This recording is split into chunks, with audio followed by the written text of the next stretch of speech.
In every cell of every human alive today lies a 2 million-year travel diary written in the twisted ladder of DNA. Those traces of Neanderthal genes scattered through European and Asian genomes mark encounters in Ice Age valleys long buried beneath cities.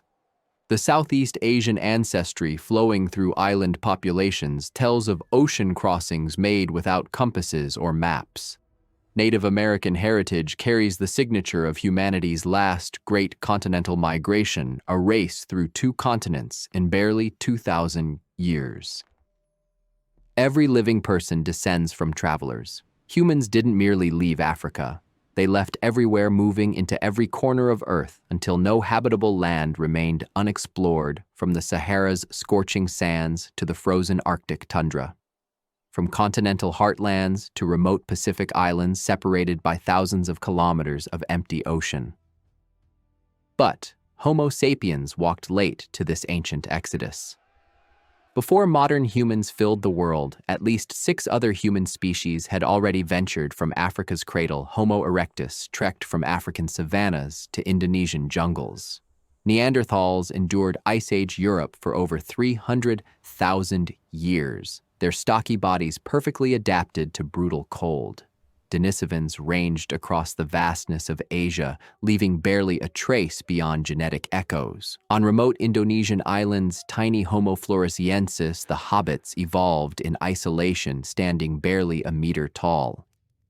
Each species left footprints across landscapes now buried beneath farms and cities. Their bones rest in caves from Spain to Siberia, from South Africa to Southeast Asia. And in modern human DNA, echoes of ancient encounters persist, genetic breadcrumbs marking where different human species met and sometimes mated. The question haunts every archaeological excavation, every genetic analysis. Why? Why did small-brained hominins abandon Africa's familiar savannas 2 million years ago? Why did Neanderthals endure ice ages instead of retreating south? Why did Homo sapiens cross 90 kilometers of open water to reach Australia, sailing beyond sight of land? Why did humans race through the Americas in just 2,000 years, spreading from Alaska to Patagonia faster than glaciers retreated? The answer weaves together climate shifts that opened and closed migration corridors like gates swinging on ancient hinges, social pressures from competition and overpopulation, technological breakthroughs that made the impossible merely difficult, and perhaps most fundamentally, something embedded in human nature itself, an irresistible urge to see what lies beyond the horizon. This is the story of how one species filled a planet. It begins 2 million years ago with a small-brained hominin standing at Africa's edge holding a simple stone tool, facing a choice that would echo through millennia. 2 million years ago, the hominin crouched at the edge of the savanna, fingers working a piece of volcanic stone. Around her, Africa sprawled, the only world her ancestors had known for millions of years. Grasslands stretched to distant hills. Acacia trees dotted the landscape. Behind her, in the shadows of the woodland, her small group foraged and rested. She looked north. Beyond the familiar territories lay unknown lands. Around 1.85 million years ago, hominins like her made a choice unprecedented in evolutionary history. They left. The evidence of their courage survives in a Georgian valley called Dmanisi, where bones tell a story that shouldn't be possible. These weren't tall, large-brained migrants with advanced technology. Their skulls held brains barely larger than 600 to 775 cubic centimeters, half the size of a modern human's 1,350. Their tools numbered only 73 stone artifacts, showing intensive use but simple technology. No fire hearths, no sophisticated shelters. Yet, they succeeded where no creature had succeeded before. Picture them. Small groups moving through unfamiliar valleys, eating whatever they could find, adapting to climates their bodies hadn't evolved for. Their success came not from intelligence or technology, but from something more fundamental: flexibility. They could eat varied foods, survive in diverse climates, learn new landscapes. That adaptability mattered more than brain size or tool complexity. From this humble beginning, humans spread east. By 780,000 years ago, Homo erectus occupied caves in Zhoukoudian China, leaving the remains known as Peking Man. In Java, they settled Sangiran. Africa to Asia, a journey of thousands of kilometers accomplished by hominins with brains modern humans might dismiss as primitive. But something remarkable was emerging back in East Africa. Around 1.76 million years ago, a toolmaker held a piece of stone and saw not what it was, but what it could become. The first Acheulean hand axe, 13 to 25 centimeters long, carefully shaped on both faces, symmetrical and purposeful, creating one required vision, planning the ability to hold a mental template and strike flakes in precise sequence. This technology spread like fire across grasslands, reaching South Asia and the Levant by 1.5 million years ago, arriving in Europe by 1 million years ago, and once established, it endured. For 1.7 million years, humans crafted Acheulean hand axes. Empires would rise and fall in centuries. Languages would evolve in millennia. But the Acheulean persisted across eons, design so fundamentally useful it required no improvement for hundreds of thousands of generations. The toolmaker turned the finished hand axe in his hands, feeling its weight testing its edge against his thumb. Around him, others watched and learned. Knowledge flowing from mind to mind, generation to generation. The first technology that would outlast mountains. While Homo erectus spread across warm Asia, another human lineage was conquering a different frontier entirely. The Neanderthal woman stood at the cave entrance, watching snow fall across the valley. Behind her, deeper in the cave, fire flickered, carefully tended flames fed by wood arranged in subterranean channels for maximum efficiency. The temperature outside would kill an unprotected human in hours.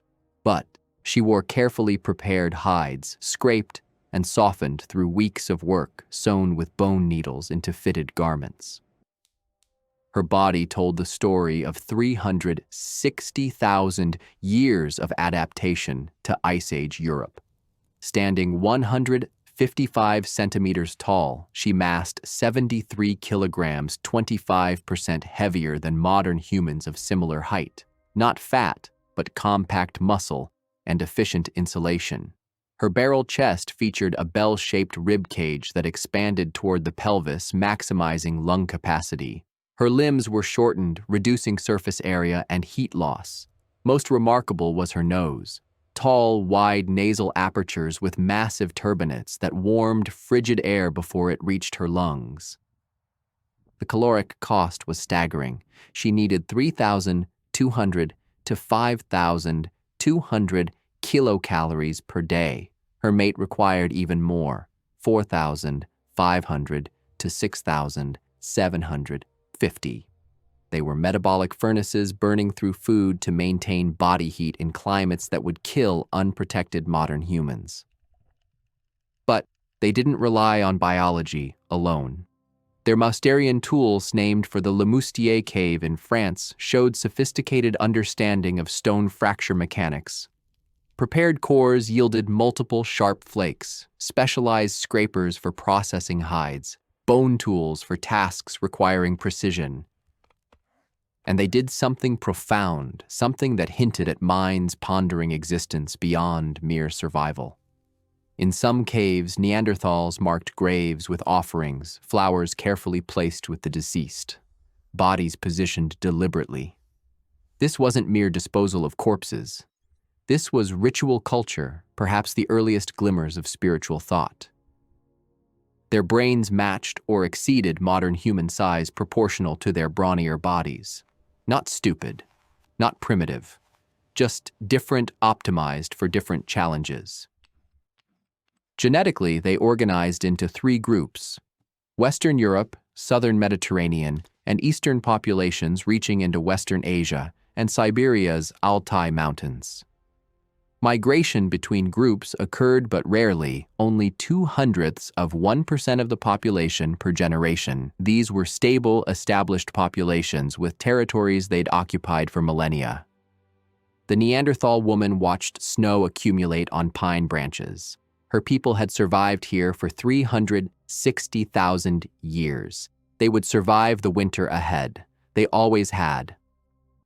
But around 70,000 years ago, far to the south, a new player was about to enter their world. In a Siberian cave, a young Denisovan girl died. Thousands of years later, scientists would extract DNA from a fragment of her finger bone and discover an entire human species known primarily through genetics rather than fossils. These Denisovans interbred with both Neanderthals and modern humans, leaving genetic traces still visible today. 4 to 6% of the genome in modern Melanesians descends from Denisovan ancestors, but physical evidence remains tantalizingly scarce. A finger bone, a handful of teeth. Most of what we know comes from ancient DNA, revealing a third major human lineage, sharing the old world with Neanderthals and emerging Homo sapiens. Their geographic range remains mysterious, but apparently vast, from Siberia to Southeast Asia, from high-altitude Tibet to tropical lowlands. They lived and thrived for hundreds of thousands of years, yet they left barely a trace beyond genetic echoes in modern populations. Meanwhile, on Flores Island in Indonesia, evolution took a different path. Geographic isolation drove rapid change, and Homo floresiensis demonstrates this dramatically. The small figure, barely over 1 meter tall, moved through the island forest hunting small game with stone tools, brain reduced proportionally to body size. These hobbits embodied classic island dwarfism, where limited resources favor smaller bodies requiring less food. They survived until approximately 50 to 60,000 years ago, contemporaries of both Neanderthals and expanding Homo sapiens. Like the Denisovans, their story reminds us that human evolution wasn't a simple linear progression, but a complex branching tree with multiple species coexisting across diverse environments. By 70,000 years ago, at least 3 human species divided the Old World: Neanderthals in Europe, Denisovans in Asia, Homo floresiensis on remote islands, each adapted to their niche, each successful in their domain. The stage was set, but a fourth player, Homo sapiens, was about to change everything. Around 70,000 years ago in East Africa, a small group of Homo sapiens stood at a crossroads. Behind them lay the savannas, where their species had evolved over 200,000 years. Ahead lay the unknown territories already occupied by other human species, landscapes radically different from home challenges their ancestors had never faced. They left anyway. This wasn't humanity's first attempt to exit Africa. Earlier groups had tried between 120 and 90,000 years ago, reaching the Levant and leaving fossils at Skul and Kafze caves. But those early attempts apparently failed, populations retreating or disappearing, their genetic legacy lost to time. This time would be different. Between 70 and 50,000 years ago, Homo sapiens dispersed from East Africa in waves that would ultimately fill every continent and countless islands. Not a single dramatic exodus, but something more complex: pulses of migration, some successful, some not, gradually spreading humanity across the globe. The founding population's size was shockingly small. An effective population of only 1,000 to 2,500 individuals gave rise to everyone living today outside Africa. That's roughly the population of a small town compressed through a bottleneck as groups left Africa between 65 and 50,000 years ago. East Africa harbored 63% of the world's genetic diversity, more raw material for natural selection, more adaptive potential than anywhere else. But as migrants spread outward, genetic diversity decreased in a mathematically perfect pattern. Each migration wave carried a small sample of the previous population's diversity, a serial founder effect, creating a genetic gradient still visible today. From East Africa to South America required 2,000 to 2,400 generations, assuming 25 years per generation. Over 50,000 years of gradual, stepwise expansion, each founding population slightly less diverse than their parents. The routes they took likely involved both northern and southern pathways. The northern route led through the Levant, that contact zone where Neanderthals and Sapiens would eventually overlap for tens of thousands of years. The southern route crossed the Red Sea into Arabia, following coastal corridors toward Southeast Asia.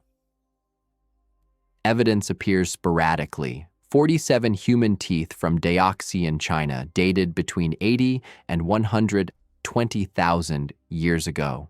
A foot bone from Callao, Philippines at 67,000 years.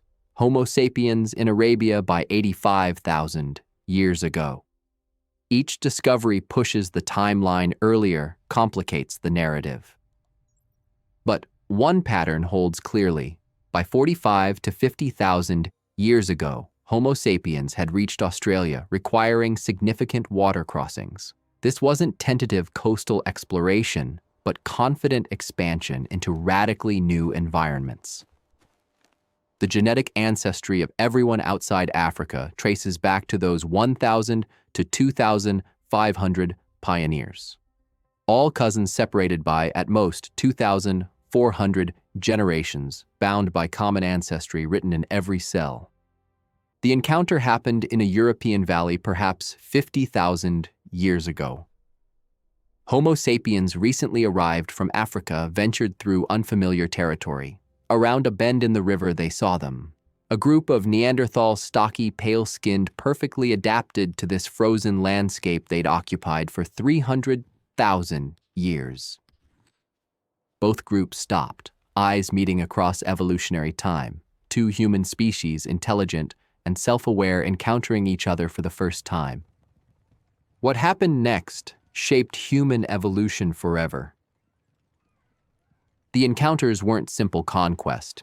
DNA evidence reveals something more complex: interbreeding.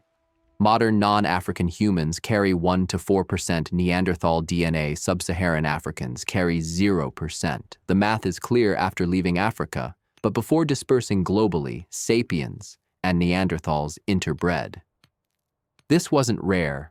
Multiple admixture events occurred, gene flow moving in both directions, creating a blended legacy visible in modern genomes. Some Neanderthal genes proved beneficial: immune system variants, skin and hair, adaptations, fat metabolism, and were positively selected. Others were detrimental and gradually eliminated by natural selection over millennia. But genetic exchange doesn't tell us about daily interactions. Did they cooperate, sharing knowledge of local plants and prey? Compete violently over territory and resources? Live in separate territories with occasional encounters at boundaries? Simply ignore each other except for rare interactions? The Levant served as a contact zone where both populations left archaeological evidence spanning tens of thousands of years. But distinguishing Neanderthal from early Sapiens tools can be challenging. Cultural exchange, if it occurred, remains archaeologically invisible. What we know is the outcome. By 40,000 years ago, Neanderthals had disappeared from the archaeological record. Their last strongholds were in Iberia, where they may have persisted until 35,000 years ago before vanishing entirely. Not extinction, but absorption. Neanderthals didn't vanish. They were incorporated into the expanding Sapiens population. They live on, in a sense, as a small percentage of nearly 8 billion human genomes. Simultaneously, Sapiens interbred with Denisovans in Asia. Modern Melanesians, Australians, and some Asian populations carry Denisovan DNA, proof of additional archaic human encounters.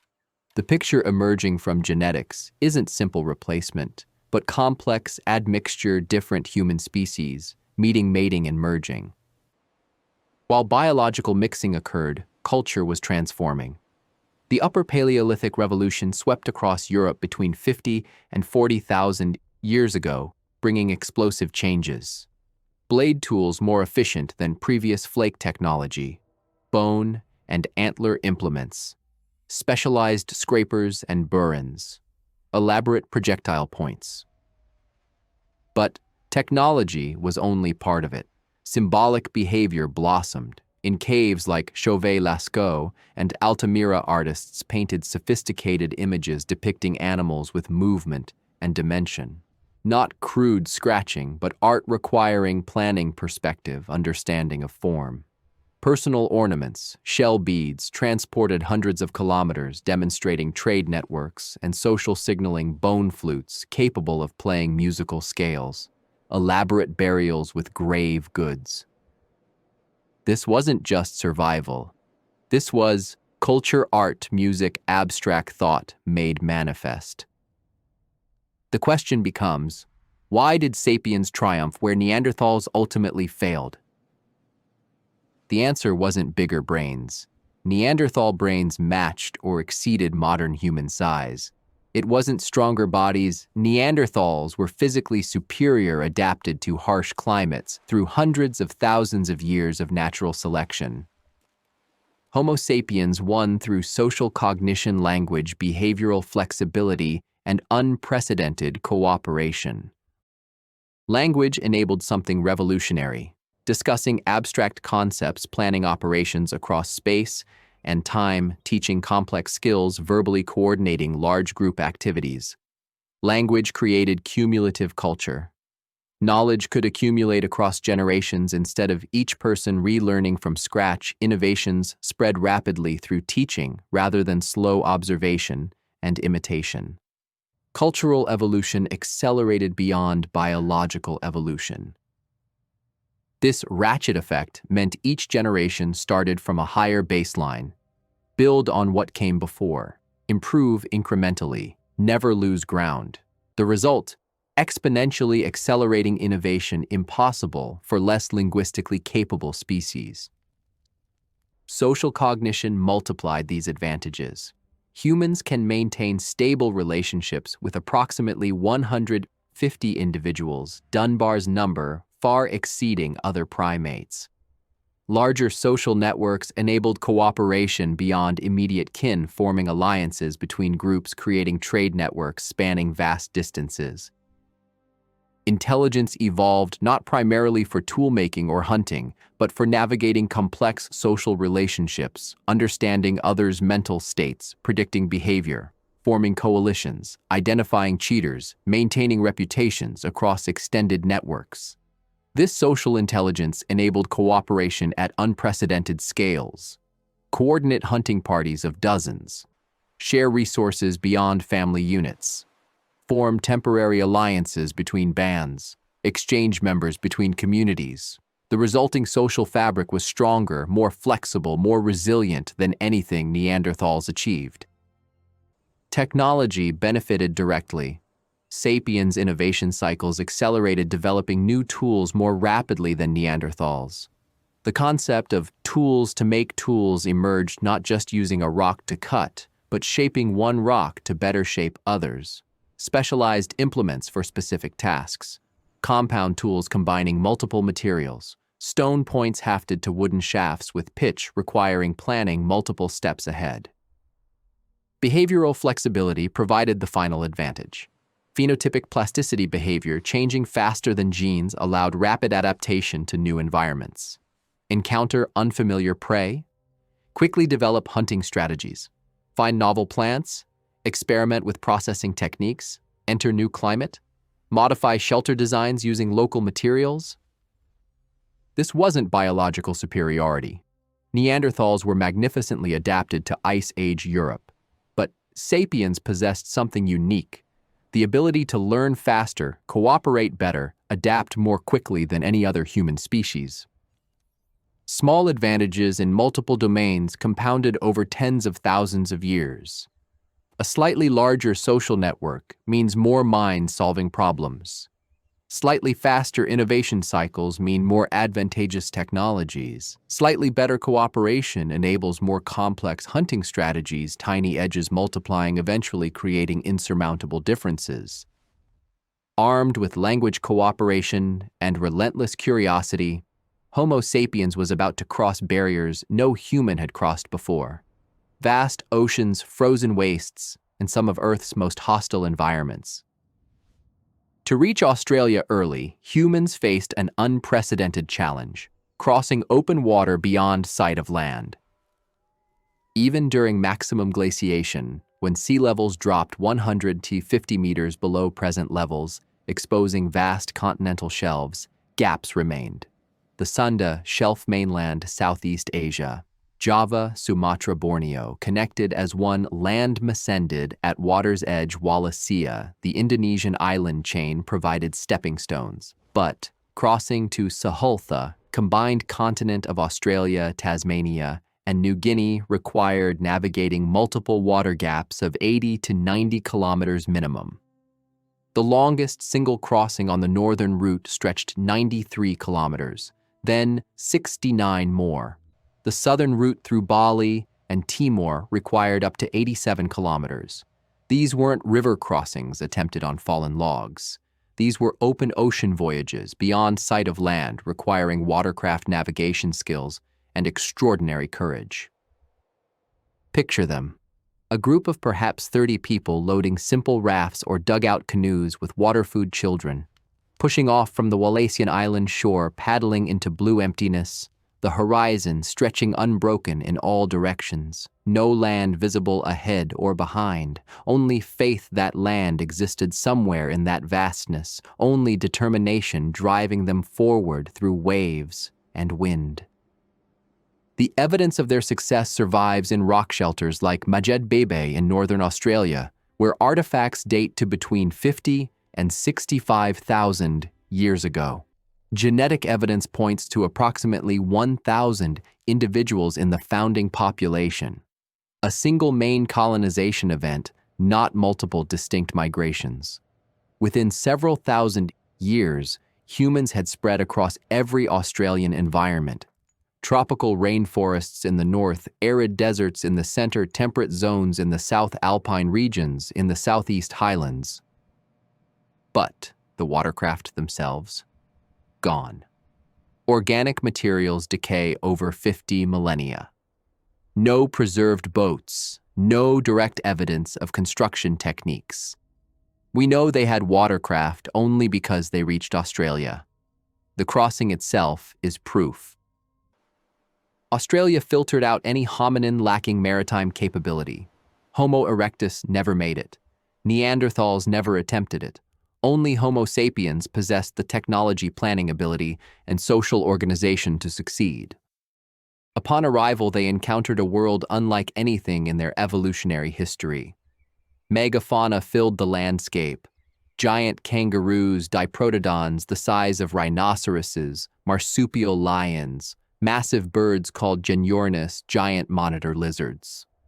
For thousands of years, humans and megafauna coexisted. Then, within several millennia of human arrival, the megafauna vanished. Whether through hunting, habitat modification, or climate change remains debated. But the pattern is clear. Humans arrive, large animals disappear. A pattern that would repeat across continents and islands as humans spread. While sapiens conquered Australia, another frontier waited. The Americas locked behind ice and ocean. The gateway was Beringianot, a narrow land bridge, but an extensive subcontinent approximately 1,600 kilometers wide, north to south, exposed whenever sea levels dropped during glacial periods. Between 28,000 and 10,000 years ago, with sea levels 120 to 135 meters below present Beringia, connected Siberia and Alaska as continuous land. But Beringia wasn't just a corridor, it was home. Ancestral Native Americans lived there for thousands of years in isolation. Their population split from East Asians approximately 36,000 years ago, with gene flow persisting until roughly 25,000 years ago. Then, during the Beringian standstill from 25,000 to 16,000 years ago, isolation allowed unique mutations to accumulate, creating a distinct population. Beringia supported life despite harsh conditions. Arctic steppe tundra vegetation, the mammoth steppe, unique to the Ice Age, provided forage for mammoths, bison horses, caribou cold, and dry, but ice-free Beringia offered refuge during the last glacial maximum, when ice sheets covered much of North America. Then, as climate warmed and ice sheets retreated, pathways south opened. By 16,600 to 15,100 years ago, humans had reached South America. Monteverde, in southern Chile, 14,000 kilometers from Beringia, shows human occupation at approximately 14,200 years ago. The speed of dispersal staggers the imagination. From Alaska to Patagonia in roughly 2,000 years. That's an average of 7 kilometers per year southward progression, though actual movement was surely more complex with rapid advances, stable settlements, local expansions. Picture them. Small groups moving through valleys. No human had seen hunting animals that had never encountered human predators, gathering plants in forests and grasslands stretching endless and empty. Generation after generation pushing further, driven by curiosity, population pressure, or simple momentum. Following rivers, south-crossing mountains. Adapting to every environment encountered, boreal forests, temperate woodlands, grasslands, deserts, rainforests. Finally, the cold southern tip of Patagonia. Population growth was initially explosive, then slowed around 12,500 years before present, coinciding with megafauna extinctions. As in Australia, large animals disappeared shortly after human arrival. North American camels, horses, mammoths, mastodons, giant ground sloths, all vanishing within millennia. But one frontier remained perhaps the most impressive of all. If the Australian crossing required courage, the Polynesian expansion demanded mastery. Around 3,500 years ago, the Lapita culture emerged, marking the beginning of Austronesian expansion into the Pacific. These weren't tentative coastal voyages, but deliberate exploration into remote Oceania islands, separated by thousands of kilometers of open ocean. The settlement sequence reveals systematic exploration. Fiji, Samoa, Tonga first. Then, the Cook Islands, Society Islands, Marquesas. Finally, within the last 1,300 years, Hawaii, Easter Island, and New Zealand, some of Earth's most remote inhabited lands. The distances stagger comprehension. Hawaii from the Marquesas, 3,800 kilometers of open ocean. Easter Island from Mangareva, 2,600 kilometers. New Zealand from the Society Islands, 3,000 kilometers. Days or weeks beyond sight of land. The Polynesian navigator stood on the double-hulled canoe's platform, feeling the swell patterns through his feet. Above, stars wheeled in familiar patterns, 220 star paths, memorized since childhood, rising and setting positions, seasonal variations, mental maps of celestial navigation etched into memory through endless practice. But stars were only one tool. He watched the waves, reading subtle changes in swell patterns. Waves bend around land masses, creating wavelength signatures indicating direction and distance. Certain bird species don't fly far from land. Seeing them meant islands within range. Stationary clouds form over islands while surrounding clouds move. Watercolor changes near shallows. Floating debris patterns. Ocean temperature variations. Together, a web of clues for those trained to read them. Behind him, 25 people huddled with pigs, chickens, dogs, and carefully wrapped agricultural starter staro, breadfruit, coconut. Everything needed to found a new community on whatever island lay ahead, days of sailing into the unknown. Double-hulled canoes provided the platform, two hulls connected by a platform 20 to 30 meters long, stable in open ocean, powered by sails with steering paddles. The result of centuries of refinement, each design element proven across generations of voyages. Evidence of two-way voyages confirms this wasn't one-way drift, but deliberate exploration. Cultural items from different islands appear together. Genetic exchange occurred between distant populations. The Polynesians didn't accidentally wash ashore. They deliberately explored, returned reported, and launched new expeditions based on knowledge gained. Upon reaching remote islands, adaptation began. Isolated populations developed unique cultural traditions. Languages diversified. Agriculture adapted to local conditions. Social organization varied.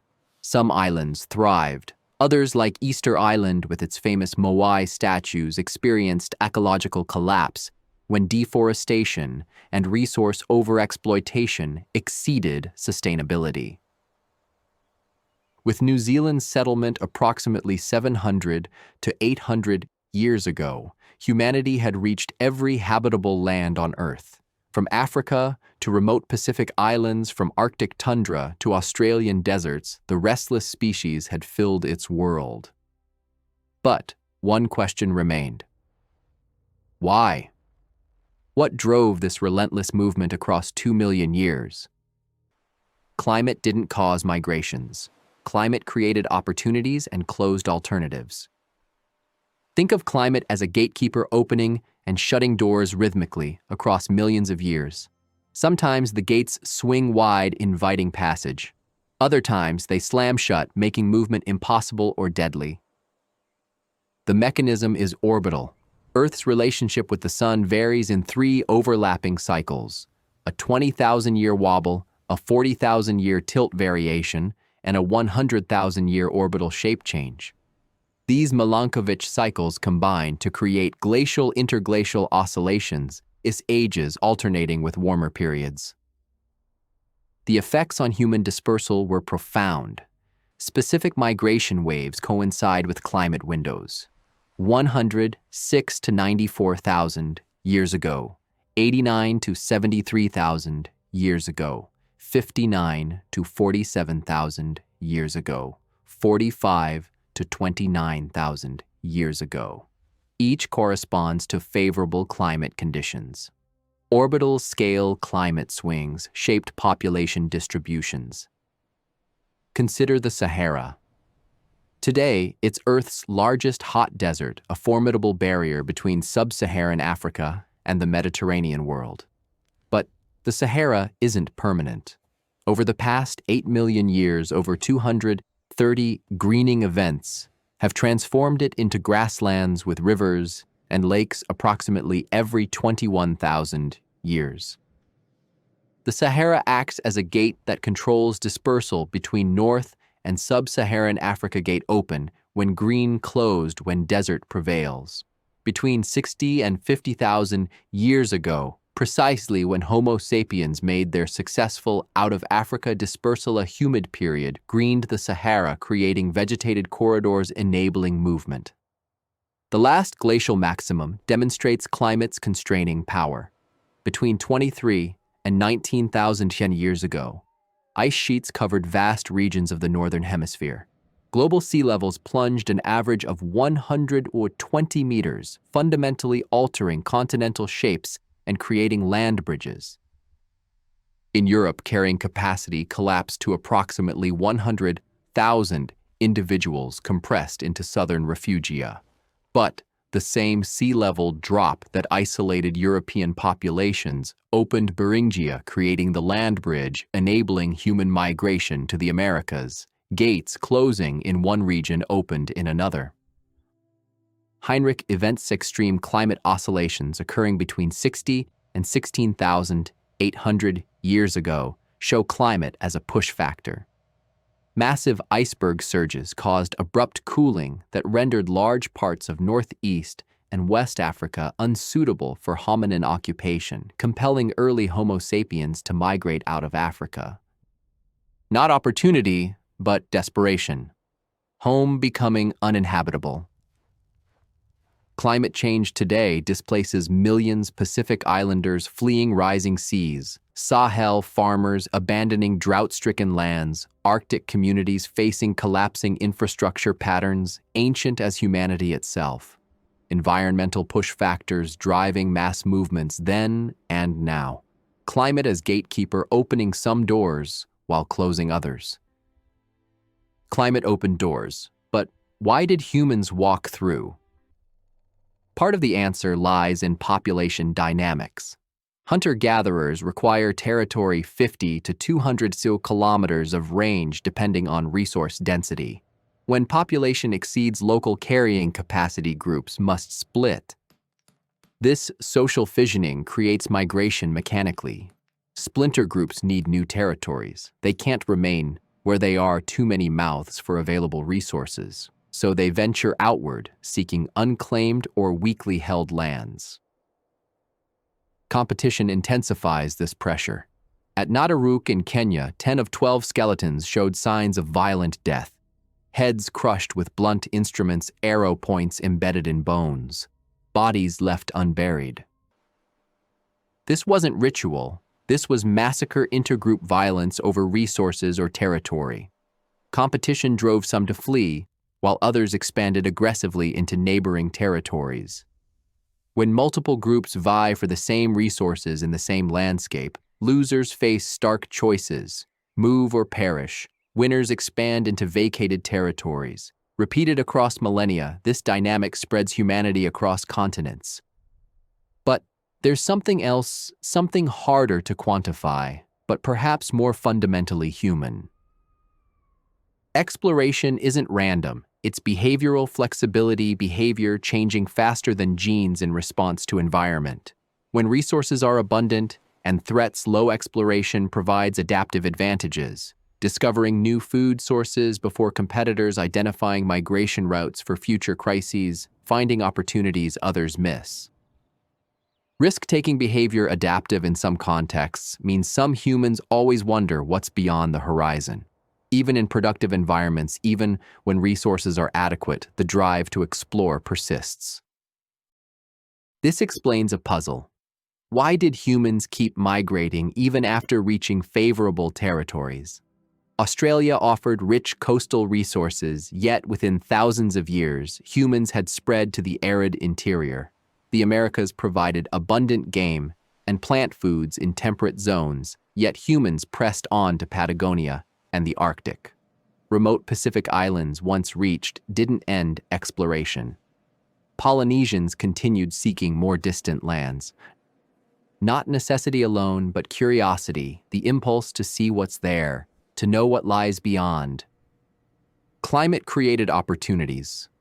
Curiosity provided drive, but technology enabled the journey. Each innovation expanded humanity's ecological niche, transforming which environments were inhabitable. Fire came first. Evidence from Europe shows control by 500,000 years ago, possibly earlier. Fire provided warmth, enabling survival in cold climates, cooking, extracting calories from tough foods, and neutralizing toxins, protection from predators at night light, extending activity beyond daylight, landscape management through controlled burns. Without fire, Ice Age, Europe would have remained empty of humans. Fire turned hostile territory into home. Clothing followed similar logic. Essential for Arctic and Ice Age environments, clothing enabled year-round occupation of regions that would otherwise kill unprotected humans within hours. Hide-scraping tools show extensive use, damage proof of intensive leather working. Sewing needles appear in the Upper Paleolithic, enabling tailored garments. Shelter innovations demonstrate growing architectural sophistication. At Mezurik in Ukraine, approximately 27,500 years ago, humans constructed 4 huts using 149 mammoth bones. Ice Age architecture requiring planning, engineering, and communal labor. Stone tools evolved in clear stages: simple flakes and choppers, hand axes, and bifacial implements lasting 1.7 million years, prepared core techniques and specialized flakes, blades, microliths, and specialized tools. Each advance meant more efficient use of raw materials, greater variety of specialized functions, improved resource extraction, faster innovation cycles. But perhaps the most important technology was language. Coordinate complex group activities. Share knowledge across space and time. Plan multi-stage migrations. Teach survival strategies verbally. Transmit cultural knowledge across generations. Language enabled cumulative culture, each generation building on previous knowledge rather than starting from scratch. The ratchet effect prevented losing advances. The result: cultural evolution faster than biological evolution, accelerating over time rather than plateauing. The synergy mattered most. Fire alone helps. Clothing alone helps. Shelter alone helps. But fire plus clothing plus shelter plus tools plus language equals ability to inhabit any terrestrial environment. Technologies work together, multiplying effectiveness. From Arctic settlements 45,000 years ago to Antarctic research bases today, the pattern continues. Technology expanding habitability into seemingly impossible environments. Humans don't adapt biologically to Antarctica. You bring technology that creates habitable bubbles within hostility. The pattern is ancient as our species. 2 million years, 7 human species, every continent, countless islands. The journey that began with a small-brained hominin leaving Africa with simple stone tools has brought us here. 8 billion humans on every terrestrial landscape gazing upward at stars our ancestors navigated by. The patterns persist. Climate refugees fleeing environmental change echo Ice Age populations forced from frozen north to southern refugia. Economic migration toward opportunity centers repeats the ancient pattern of following resources. Space exploration continues the drive into hostile environments using technology to survive. Human genomes preserve the journey. That 1 to 4% Neanderthal DNA in Europeans and Asians marks encounters 50,000 years ago in Ice Age valleys. Denisovan DNA in Melanesians, 4 to 6% marks Asian meetings.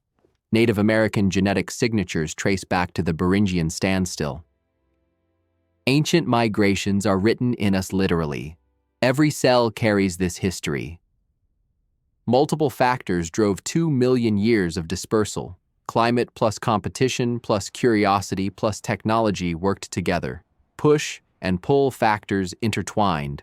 Opportunity and necessity blended. Complexity, not simplicity, explaining the exodus.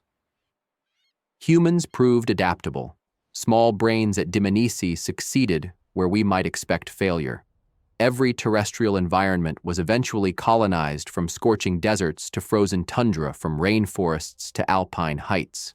Behavioral flexibility, the ability to modify behavior faster than genes, proved humanity's greatest evolutionary advantage. Cooperation enabled triumph. Sapiens' advantage over Neanderthals wasn't biological superiority, but social cognition, language ability to cooperate at unprecedented scales. Humans out-cooperated their competitors. Restlessness proved adaptive. Even in favorable environments, humans kept moving. The drive to explore beyond the horizon isn't irrational. It's fundamentally human, wired through millions of years of evolution, rewarding those who wondered what's out there. The journey continues.